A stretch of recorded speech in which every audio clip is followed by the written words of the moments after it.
10대 그룹이 어떻게 변했나? 총 자산 기준으로 만들어 놓은 표인데요. 삼성은 65년 거 보면 삼성은 지금 삼성하고 똑같은 삼성이고 3호 그룹이라는 게 있었대요. 3호 삼양 계풍 이건 잘 뭔지 모르겠어요. 아마 이 셋 중에 섬유하고 음식 뭐 이쪽에 하나씩 있었던 것 같은데 동아는 건설회사였죠. 건설회사 중심으로 이렇게 커져나간 재벌이었는데 락키는 LG랑 이건 이름이 비슷하니까 그렇죠. 예, 럭키 금성 예전에 이런 이름으로 한동안 있다가 럭키라는 회사, 금성이라는 회사 합쳐서 럭키 금성 됐다가 뭐 LG가 됐죠. 럭키 골드스타.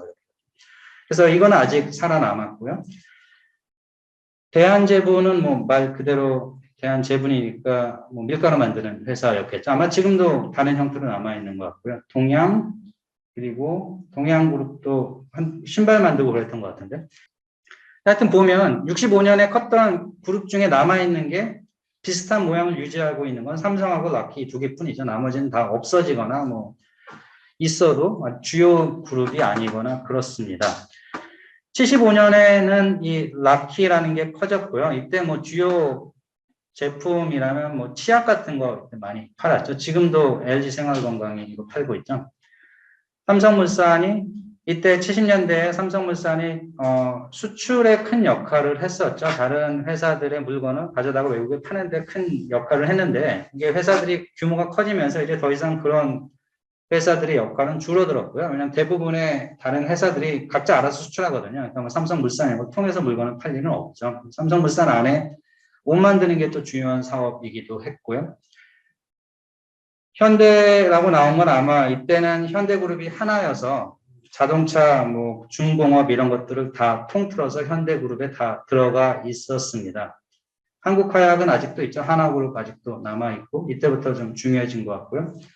동국제강 있고 건설 있고 뭐 이런 회사였던 것 같고요. 아직도 남아 있습니다. 그래서 70년대쯤 되면 지금 주요 기업이 이제 보이긴 보입니다. 그래서 삼성이 여기 있고 지금 주요 기업이라고 잡으시는 게 삼성, 현대, SK, LG 뭐 이 네 개 정도가 주요 대기업인데요. 70년대 중반이 되면 이미 한국 경제에서 굉장히 중요한 역할을 담당하기 시작했다.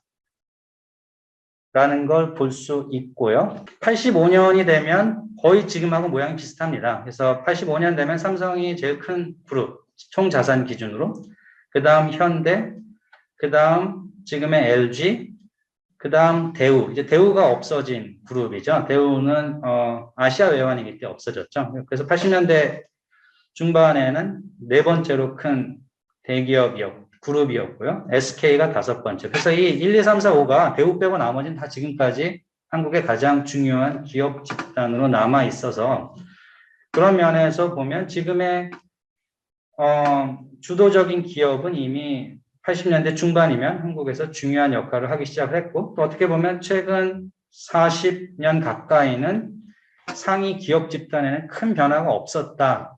대우만 빼고 라고 얘기할 수도 있을 것 같습니다. 그거 빼고 나면 한 20년 대우가 없어진 게 98년이니까요. 아시아 외환위기 이후 20년 동안은 사실 큰 변화는 없었다고 말할 수도 있을 것 같습니다. 한국의 산업 구조가 어느 정도 결정이 된 게 80년대 그리고 90년대 정도로 볼 수 있습니다.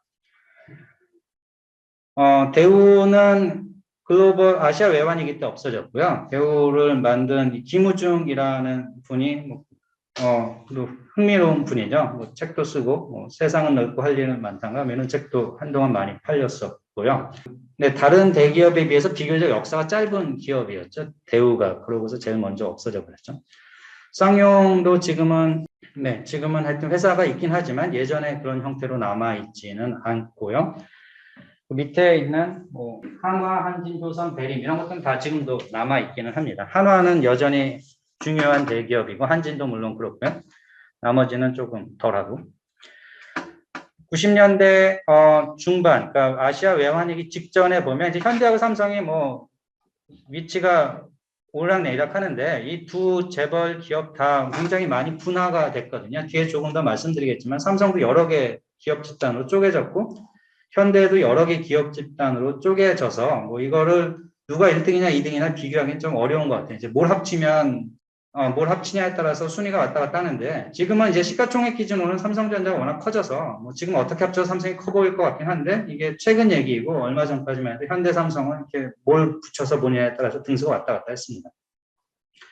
대우가 아시아 외환위기 직전까지 굉장히 규모가 컸고요. 대우전자, 뭐 대우자동차 이런 회사가 주력 회사들이었죠. 대우차를 이제 더 이상은 보기가 힘들죠. 근데 뭐 얼마 전까지만 해도 오래된 대우차들은 다른 나라 가면 가끔 보이기도 했습니다. LG가 아마 이때쯤부터 회사 이름을 바꾼 것 같고요.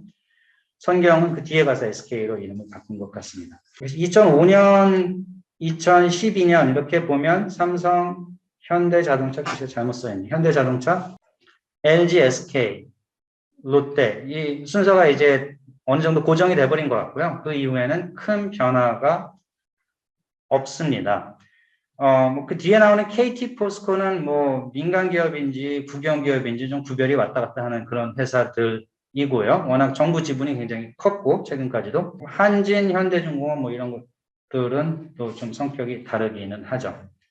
그래서 10대 그룹 변화를 보면 총 자산 기준으로 보면 최근 20년은 뭐 크게 변화가 없는 듯하다 정도가.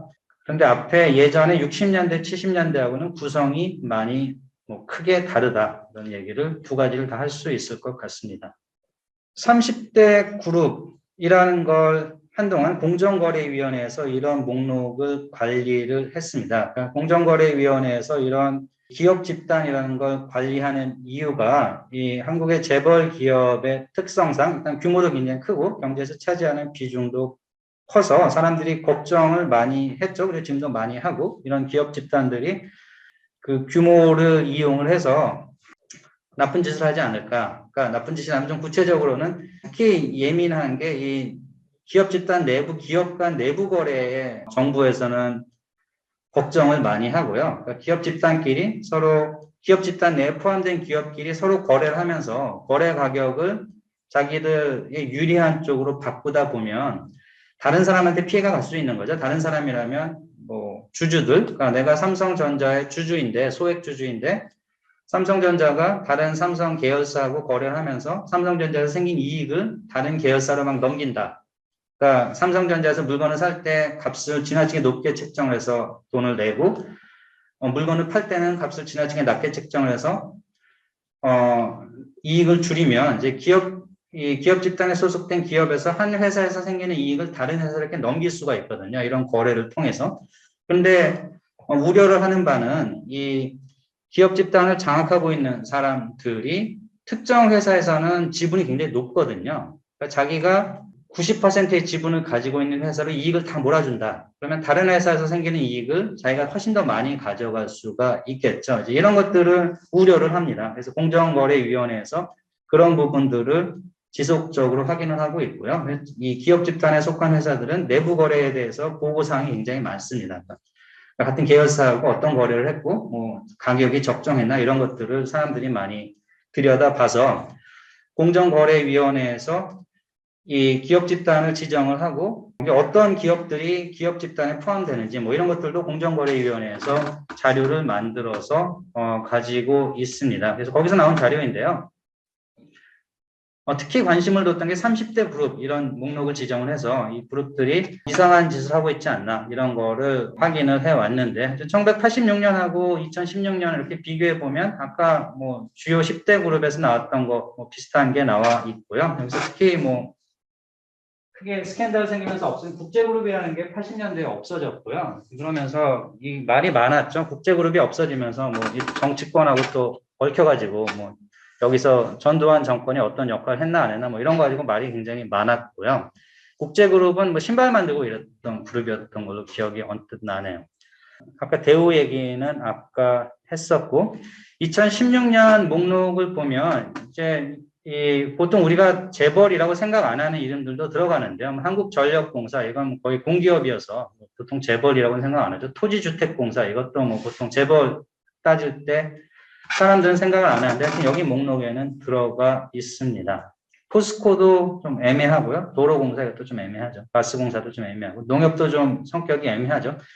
여기 보시면 이제 큰 회사들 중에 역시 정부가 장악하고 있는 회사가 많이 있습니다. 정부가 결정적인 영향력을 행사하고 있는 회사들이 여기서 보면 뭐 3등 전력공사, 4등 토지주택공사, 뭐 8번째 포스코, 10번째 도로공사, 13번째 농협, 14번째 가스공사, 그 밑에 KT도 그렇고요. SH공사, 이게 SH공사가 서울주택공사죠.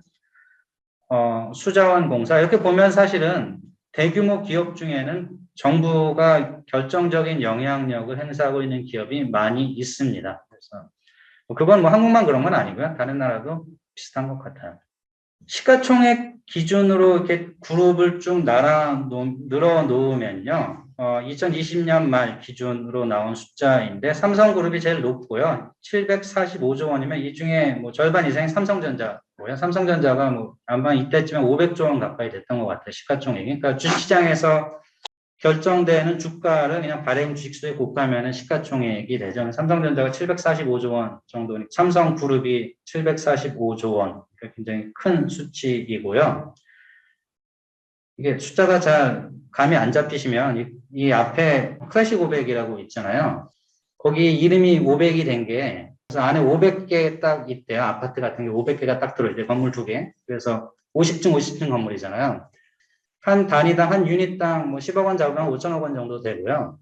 그거 넘어가면 뭐 더 넘어가겠죠. 그래서 그렇게 생각하시면 그 건물 2개가 5천억 원보다 좀 비싸거나 뭐 그 정도로 생각을 하실 수 있을 거예요. 그러니까 1조 원이면 클래식 500 건물 2개 같은 거 있는 게 2건물 더 지으면 1조 원 넘어가거든요. 그 정도로 생각을 하시면 될 것 같고요. 그래서 뭐 그런 게 한 700개 있으면 삼성그룹이 되는 거죠. 그래서 그 순서라면 삼성, SK, LG, 현대 뭐 이 정도 순서입니다. 그래서 순서가 좀 왔다 갔다 하긴 하는데 그래서 결국 한국의 4대 주요 기업 집단 그러면 삼성, 현대, SK, LG 이거는 뭐 똑같은 것 같아요. 순서를 어떻게 잡냐에 따라 조금씩 바뀌긴 하는데 다만 최근에 2020년에 흥미로운 기업 집단은 카카오죠. 예전에 없었던 게 들어간 건 카카오 정도가 들어갔고 한 거는 네이버는 여기 안 보이네요. 이게 아마 이것도 시점에 따라서 어떨 때는 네이버가 막 올라가기도 했다 내려가기도 했다 그런 것 같습니다.